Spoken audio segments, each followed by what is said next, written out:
नमस्कार, breaking tube में आपका स्वागत है। आज की खबर इस बात को लेकर के है कि उत्तर प्रदेश में सब कुछ ठीक चल रहा है या नहीं चल रहा है। और उत्तर प्रदेश में सब कुछ ठीक चल रहा है या नहीं, इसका मतलब ये है कि उत्तर प्रदेश की नौकरशाही और उत्तर प्रदेश की सत्ता में बैठी हुई बीजेपी सरकार, इनके जो आपस में एक खटास जो है वो दिखाई कहीं ना कहीं पड़ती है। और उत्तर प्रदेश सरकार के कई सारे महकमों में तस्वीर देखने को मिल रही है। मंत्रियों की उनके विभागाध्यक्षों से नहीं पट रही है, मंत्रियों की सचिवों से या कमिश्नर्स जो उनके विभाग में निदेशालयों में तैनात होते हैं या डायरेक्टर्स जो तैनात होते हैं उनसे नहीं बन रही है। और ये कमोबेश अलग अलग विभागों में देखने को मिल रहा है। उत्तर प्रदेश में इस वक्त तबादला सत्र लागू है। तबादला सत्र 2025 के सत्र के लिए है और इसमें यह तय किया गया है कि 15 मई से लेकर के 15 जून तक ये तबादले होंगे। और इसके अंतर्गत करीब 20% से कम, यानी वो लोग जो 3 साल से अधिक तक उन पदों पर रह चुके हैं, एक ही पद पर लगातार रह रहे हैं या एक ही जिले में लगातार रह रहे हैं, ऐसे लोगों को वहाँ से अन्यत्र तबादला कर दिया जाएगा। अब ये सूची कई बार उनकी संख्या 20% से ज़्यादा होती है। ऐसे में मुख्यमंत्री कार्यालय सूची जाती है और वहाँ से फिर निकल करके सामने आती है, फिर फाइनल सूची जो है वो जारी करता है विभाग। अब तबादला होना है, किसका होना है, सब जानते हैं कि बहुत सारी मलाई भी इसमें शामिल होती है।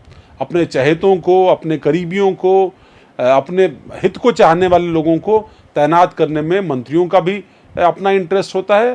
प्रमुख सचिव या एसीएस या फिर डायरेक्टर और जो कमिश्नर आयुक्त स्तर के अधिकारी होते हैं उनका अपना इंटरेस्ट होता है। उत्तर प्रदेश के एक बड़े विभाग, जो बहुत बड़ा विभाग माना जाता है, काफ़ी चर्चा होती है, देश विदेश में भी उस विभाग की चर्चा हम करते हैं। उस विभाग के मंत्री और उस विभाग से जुड़े हुए जो अधिकारी हैं उनके बीच खटास की बात ये सब जानते हैं। सार्वजनिक मंचों पर मुख्यमंत्री के सामने भी इस बात खुल करके मतभेद खुल करके सामने आए, यहाँ तक कि मंत्री ने इस्तीफा देने तक की पेशकश कर डाली। इसी तरीके से एक विभाग जिसका अभी कुंभ में बड़ा योगदान रहा, उस विभाग के जो मंत्री हैं उनके बीच और जो उनके प्रमुख सचिव हैं उनके बीच नहीं पट रहा।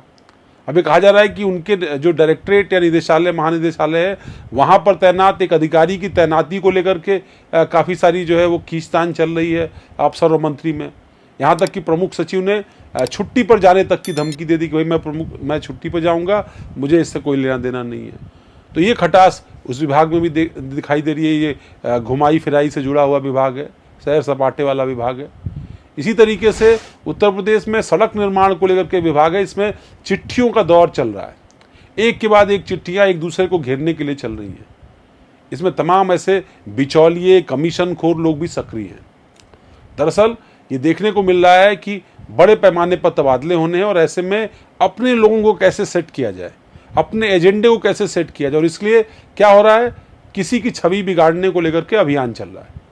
अब किसी एक अधिकारी को तय कर लीजिए, उसकी छवि बिगाड़ने के लिए आप चिट्ठियों की एक पूरी सीरीज चला दीजिए और एक ही भाषा सभी चिट्ठियों में लिखी होती है।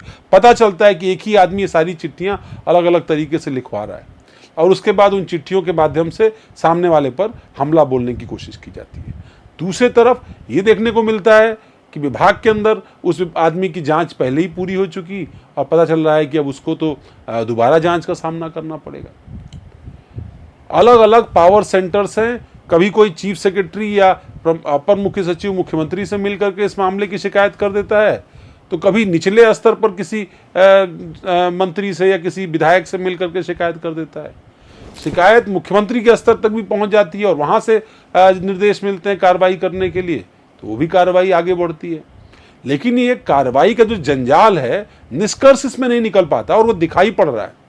सड़क निर्माण विभाग की बात कर रहा हूं मैं, काफ़ी मुश्किलें सामने आ रही। पहले से ही कई सारा दबाव झेल रहा विभाग, जो फिलहाल इसका कोई मंत्री नहीं है, मुख्यमंत्री के पास ही विभाग है, लेकिन लगातार चुनौतियां झेल रहा है। सड़कों के टेंडर बड़े अलग तरीके के हो रहे हैं। बहुत सारे जिलों में 27% तक डाउन जा रहे हैं टेंडर्स और कई सारे जिलों में 1%, 2% भी डाउन नहीं जा रहे। अलग अलग इलाकों में अलग अलग तरीके के छत्रब उन अपने प्रभाव का इस्तेमाल कर करके ठेकों पर अपना कंट्रोल, अपना नियंत्रण बनाने की कोशिश कर रहे हैं। उसमें पूर्वांचल के जिले भी हैं, अवध के जिले भी हैं और पश्चिमी उत्तर प्रदेश के भी जिले।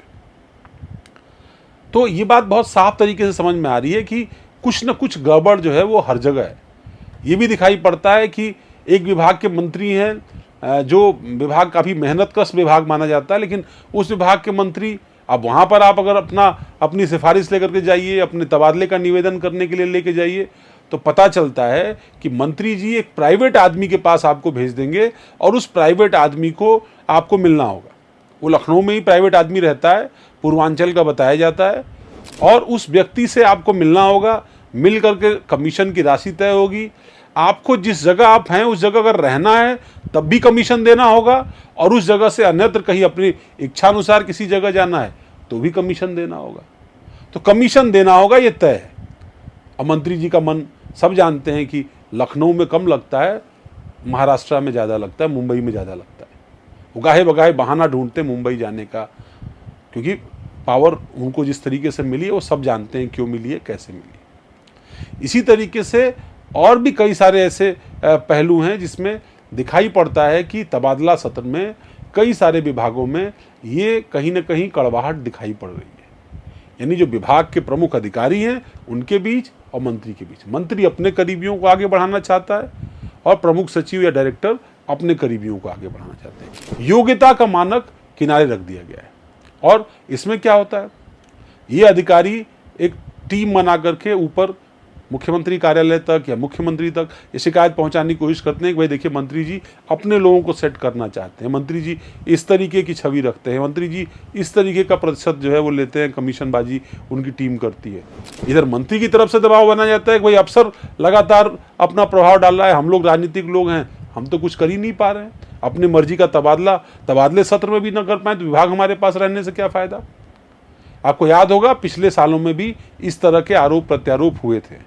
कुछ मंत्रियों ने नाराजगी दिल्ली तक भी पहुंचाई थी। अब जब तबादला सत्र सामने आ गया है और इस तरह की चुनौतियां दिखाई पड़ रही हैं, तो ये समझ में आ रहा है कि सरकार के अंदर मौजूद मंत्रियों ने अपने विभाग पर अपना नियंत्रण नहीं बनाया, और जब विभाग के कामकाज पर आपका नियंत्रण नहीं होगा तो वहां के अफसर पर भी नियंत्रण नहीं होगा।